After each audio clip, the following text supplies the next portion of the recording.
Vi invito a guardare la maestosità di queste querce. Sono due gemelle identiche piantate a pochi metri l'una dall'altra. Guardate che spettacolo, sono immense, credo che abbiano più di 200 anni e si trovano qui sullo sfondo lì la villa del conte Marcello, la stradina laterale, stradina bianca percorribile con la bicicletta.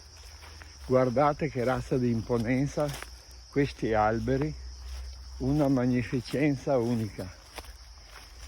Li ho scoperti pedalando, guardate che roba, sono meravigliose, guarda.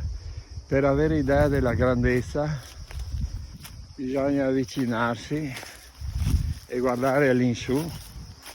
Guardate, io adesso metto la mano qui all'inizio, guardate, guarda che roba, sono meravigliose.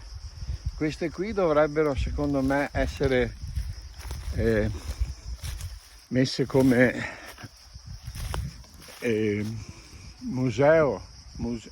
come alberi museali che vanno protetti e tutelati, sono troppo belli. Sullo sfondo la Cadore Mare,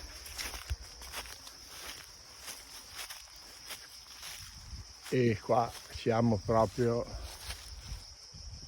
nel paradiso di Madre Natura, che ha fatto veramente un'opera eccezionale. Pensate, da due semi cosa è venuto fuori qua, una meraviglia